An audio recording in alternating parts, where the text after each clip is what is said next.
Radio was only AM. There was no FM radio. No microphone, no microwaves. To get real news, you had to go to the movies because as one of the shorts before the movie, or between movies, because we usually had two, they'd show newsreels. Even during the World War II, since there was no television, the only way you could get real and see what was going on was to go to the movies and watch the newsreels. The news was censored, so you didn't get all the war news. It's not like now where you turn on your TV and you watch bombs bursting in Afghanistan or wherever. But life was a lot simpler then.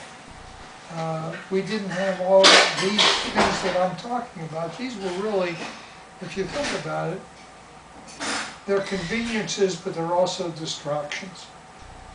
If you didn't have to worry about your cell phone ringing, you may be able to concentrate a little bit more in school or wherever you happen to be. I joined AZA about a month. By the way, in those days, the age limits were different. They were 16 to 21.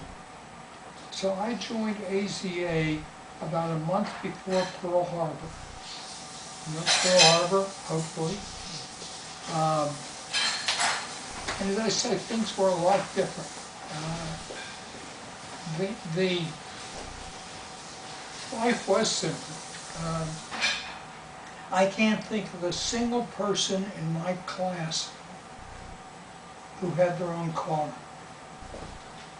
I don't think there was, if we had to go someplace, we depended on our older brothers, sisters, or parents.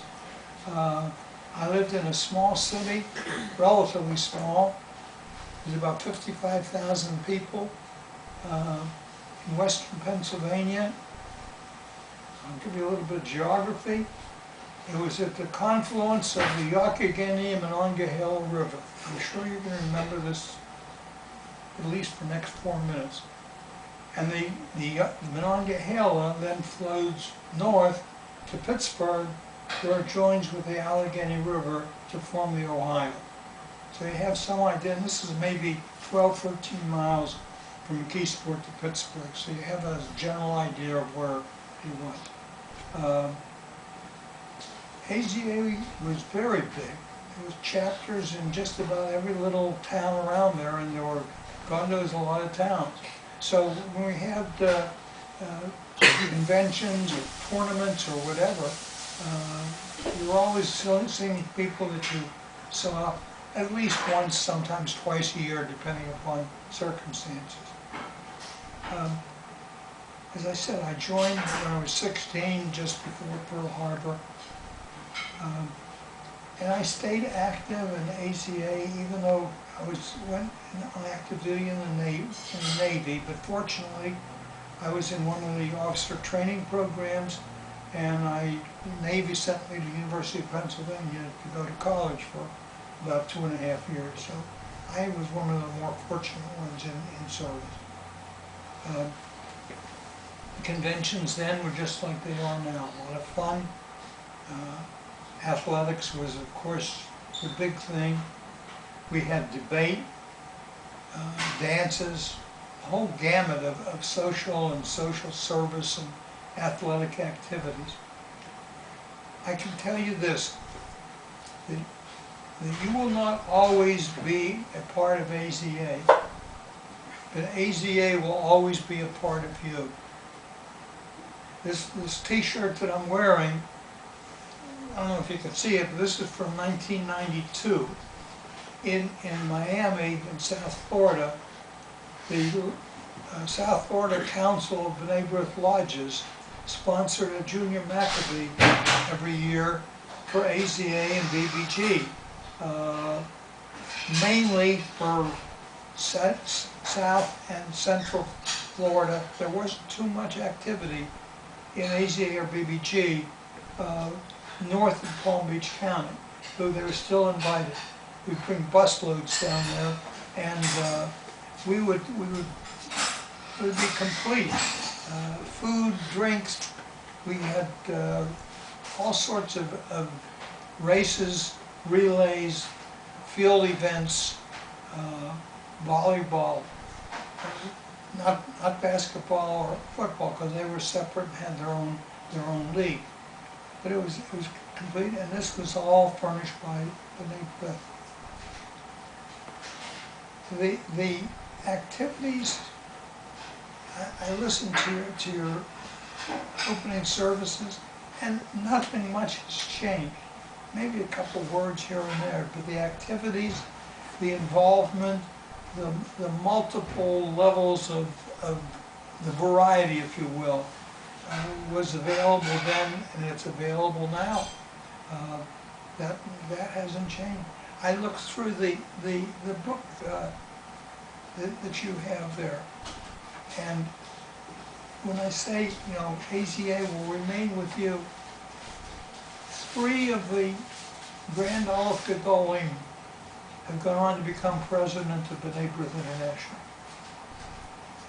Starting with Philip Klutznick, Jack Spitzer, and Richard Heidemann, all of whom I had the pleasure of meeting.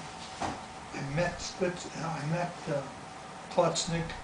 I knew Spitzer and Heidemann very well. And if you look through that list and you find the people who have been served as Grand Aleph Gedolim are leaders in wherever community they go to. So it doesn't matter if you're in Central Florida, in Orlando, or you move to Timbuktu or Omaha or wherever, there's the opportunities and you will make your connections there. I have 3 children. My daughter was in BBG. My older son wasn't. My younger son joined AZA in his senior year in high school, and he kicked me for not forcing him to join when he was younger. I kept telling him, you can lead a horse to water, you can't make it drink. So I urge all of you to enjoy what you're experiencing now. I'll be glad to answer any questions you might have about AZA or anything else. Thank you. Anyone have any questions? What was your favorite event? My favorite event was the conventions. I was never an athlete, but I enjoyed I think the camaraderie as much as anything else. We had, it's pretty difficult to describe trying to relate it to Central Florida. But if you can imagine an AZA chapter in Orlando, and another one in Ocoee, and one in Ocala, and every town around here, and each one has its own chapter. And you have a regional convention, and you're meeting guys and girls from all of those places. And you get to know them pretty well because for conventions we didn't have hotels or anything, not generally. We usually stayed at each other's houses. So you got to know these people. You might fight them in a basketball game on the court, but you were staying at their house. So you got to know them anyway. That and as I said, I have a friend of mine in Miami. I lived in Miami for 43 years. There was a guy there from my ACA chapter that we knew pretty well, and we met him in B'nai B'rith. You never know when you're going to meet somebody, and you're going to have this in common, this bond.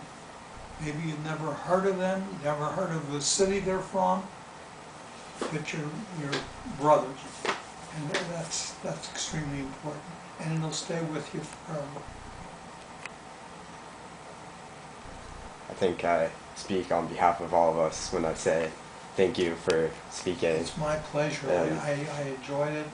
I enjoyed your convention.